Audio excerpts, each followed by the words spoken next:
If you follow my projects, you'll know I couldn't be happier than when mixing modelling and tech. So I was delighted when Pimoroni sent me some of their Tiny FX stuff to try out. And this is what I've decided to do with it. A fire engine conversion from an Airfix Land Rover kit with flashing lights and perhaps eventually a siren. I'll be designing my own 3D printed bits as well, but in this first part I'll be focusing on getting the lights installed and working. Rather than your standard static illumination, Tiny FX is designed to be smart, and at its heart is a controller board, powered by the same chip as a Raspberry Pi Pico, which I've used in lots of projects, but I can tell already that this is going to be much more user-friendly. The starting point for my fire engine is an Airfix Land Rover kit in 1/43 scale, and the idea is to put everything on board with the controller in the back, hidden away under some bespoke 3D printed bodywork. But let's begin by having a look and see what's included in the starter kit, neatly packaged in one of Pimoroni's loot boxes. To make life easier, I've already opened some of the internal bags. And here's our controller board, a shade under 32 by 24mm.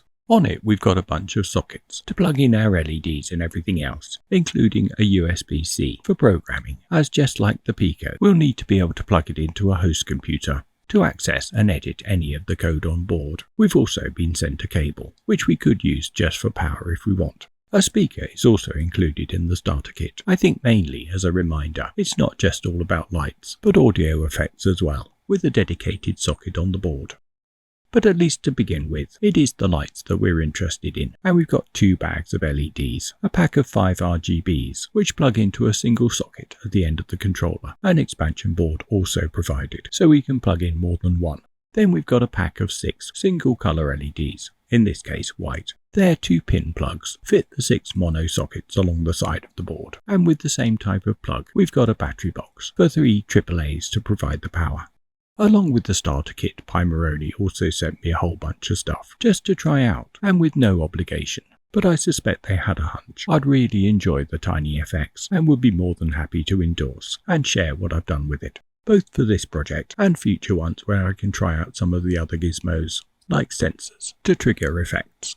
But even before plugging anything in, we can see the Tiny FX in action, powering it up to run the pre-installed demo program using the battery box provided. The JST connectors are a bit fiddly, and you do need to get them the right way up, although they do actually only fit one way, with the brassy strips upmost. Not that easy to see at that size. The price you pay for miniaturization. As soon as we switch on, the board leaps into action, each output having an indicator light, white for the 6 monos, and of course an RGB LED for the one at the end, changing colour according to the program, which also flashes the others in sequence. This is the main.py program we're familiar with from the Pico, the one that starts automatically. We'll find out very soon how to change that, but in the meantime let's plug in some lights. The LEDs have the same JST connectors as the battery box, only in black, which does make the top easier to see, and they just plug in the sockets, lighting up as soon as we switch on, doing exactly the same thing as the indicator lights. In this case both are white, but it's easy to see how we can use different colour LEDs for our Land Rover's tail lights and flashing blue ones, programmed individually to behave exactly as we want. We also have the option of using RGB LEDs with 3 colours in one tiny unit, so we can mix a whole range of colours. This comes with a 4-pin connector, plugging in into the end socket. Again, shiny strips facing upwards. And just like the mono outputs, the LED does exactly the same thing as the indicator light, running through a sequence of colours, depending on the mix of red, green and blue. Our white light is still flashing away, so it's not a case of either or, and we can run mono and RGB at the same time, combining both effects. If we wanted, we could add more RGB LEDs by using the expansion strip provided, but they would all do the same thing as each other. Now it's time to look at what we're going to do with it, our Airfix Land Rover kit, which I'm going to convert to a fire engine, like the ones I've researched on the internet, for which I'll be designing and 3D printing the extra parts I need, which will also cover up the back, hiding the controller from view, the bed of the pickup being just big enough. At the end of the day, I really want to have everything on board, including the power supply, so I'll need an alternative to the chunky battery box, perhaps some button cells. But that's a little bit away in the future, and what we're going to do now is get the controller to do what we want it to do. For that, we need to plug it into a host computer to get at the code. Initially, the USB just acts as the power supply, launching the main.py program. But by opening an interface like Thonny on our host, in my case a Mac, we can take control. In the Files pane on the left, we can see all the folders on the computer and the programs on the Tiny FX, including that demo program. Interestingly, our controller is listed as a Raspberry Pi Pico, and our MicroPython code is pretty much the same as any other Pico application, but accessing various extra libraries, obviously developed specially for the Tiny FX, which live in a folder of their own. This we can pretty much leave be. We've also got a folder called Examples, where we've got loads of useful stuff, tidily organised into categories. Here we can find some fairly self-explanatory programs, so without having to write a single line of code, we can run our effect, in this case a single flashing LED, just like it says on the tin. We've also got programs to try out colour, using our RGB output, like this random colour generator, where different brightnesses of the red, green and blue components mix to form a whole variety of hues. As well as individual effects, we've got a showcase folder, and it's in here we've got exactly what we want, a program called Rescue Vehicle, which is going to use all 6 of our mono outputs, static for the head and tail lights, and a pair of alternately blinking outputs for the blue flashing lights. Obviously our randomly connected LEDs are all in the wrong place at the moment, and I don't currently have any blue ones, so green will have to do for now. And along with our bright white headlights and slightly dimmer red tail lights, we're already pretty close to what we need, without having to write any code at all. What we do need to do is to get our rescue vehicle program to be the one that runs automatically, so I just want to save a copy of the current main.py, our demo program, just in case we want to use that again later, or dip into how it was structured. Then returning to rescue-vehicle.py, we can save that as the main program, overwriting the original one, knowing that we've got a copy of that stashed away, along with the original of Rescue Vehicle.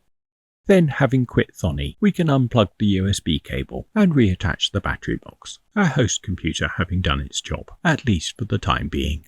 We can always reconnect later if we want to make any adjustments, like the brightness of the headlights or sequencing of the flashing for the most realistic effect when finally fitted to the model. This in itself is going to require a bit of working out. We're going to need to find a way of mounting the LEDs and routing the wires to the controller, which I plan to put in the back of the truck. As you can see, as well as the white and red, I've now got some blue LEDs for the flashing lights, so we're ready for our first very rough fit. For this, I've had to study the instructions very carefully to work out which bits I can glue now and which I have to leave loose. Some will also require modification to get the wires from front to back, preferably in the most discreet way possible. I have been able to glue most of the bonnet section, but the radiator and headlight glazing are still loose fit, partly so I can get some painting done first. Likewise the cab seating, which gives us a logical route for our wires along the transmission. But we will need to cut some holes in both the front and back bulkheads, taking our time to work out exactly where they should go for minimum impact. Eventually, the back of the truck will be covered by my 3D printed bodywork and fire engine equipment, hiding the controller and quite a bit of the wiring. But even so, I want to keep the alterations to the kit parts to a minimum, and this is my opportunity to find out what really needs to change, both to the parts and the build order, for the best fit of the lights. I can also work out if any extra bits are needed for mounting the LEDs, which for now I'm just going to hold in place with some blobs of blue tack pressed against the inside of the headlight glazing, making sure we get the LED panel at the front. This quickly reveals that we are going to have to come up with some better method of mounting to support the LEDs behind the headlight lenses in order to ensure they stay bang in the middle so we get a good even light. But that's very much what this part of the process is all about, working out where everything is going to go ahead of time rather than blundering in and boxing ourselves into a corner. Our tail lights have a more direct route, going in the back with the controller, our main challenge being what to do with the wires. And finally the blue flashing lights, which I'm going to mount on top of the cab. At this point I'm not entirely sure how this is going to work, or how I'm going to make the lights themselves, but I suspect clear 3D printed resin is probably the way to go. But for now, let's test out those lights, powering up the controller, which automatically runs our rescue vehicle program. So far, so good. We've got working lights, but now we need to integrate them properly into the model. And for the rear lights, I've drilled 2 small holes through the tailgate section for the LEDs to shine through from inside, once again for now held in place with blue tack. Eventually, these will be glued. But before I commit, I want to make sure everything is in the right place. I've got some painting to do as well. My drilling has also removed the mouldings of the lights themselves, so that's something I'll need to reinstate, using something transparent. Similarly for the flashing lights, I've drilled some holes in the corner of the cab roof for my blue LEDs, again held in place with blue tack. I've decided to route the wires for these out the back of the cab, for which I've cut a small notch, and they'll be hidden by the back of the fire truck, which will come just about up to the top of the cab.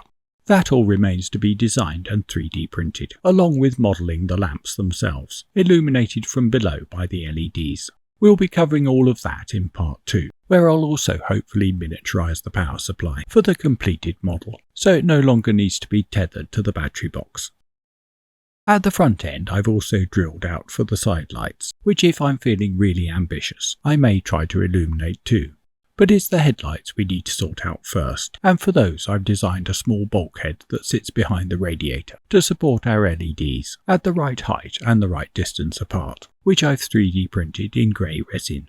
My LEDs push through the holes from behind, the back panel fitting snugly, with the square LED panel poking through. Again, these will ultimately be glued, but for now a couple of blobs of blue tack will hold them in place, one behind each LED, just while we test for fit. With everything prepared, we now come to the exciting part when we can put it all together and properly test our Thonny FX in situ. I've now got most of the body parts painted up in a nice gloss fire engine red, but there is still a bit more painting to do, particularly on the interior. So once again, I'm not going to glue anything at this stage, which will also enable us to make sure everything fits and works perfectly, including my 3D printed bulkhead, which I've painted where any bits might show. When refitting the LEDs, I'm trying to keep the wiring as neat as possible, so it stays out of the way during assembly. To make life easier, I've unplugged everything from the Thonny FX controller, so I can reassemble in parts, starting with the headlights, fitting them behind the radiator, where I've already glued the transparent bits from the kit, holding everything in place with blue tack again. Then being careful not to unseat the LEDs, feeding the wires backwards through the slot I cut in the bottom of the bulkhead, and holding them in place with some blue tack as well.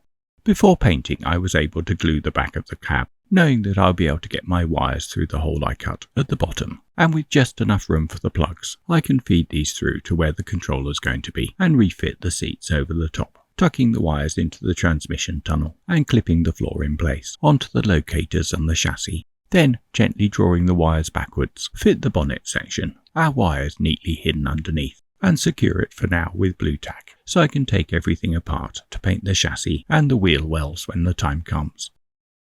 Front end sorted, we can now go onto the back and refit the red LEDs for the tail lights into the rear panel, the inside of which I've painted our fire engine red, even though I suspect a lot of this will be covered up by the additional rear bodywork.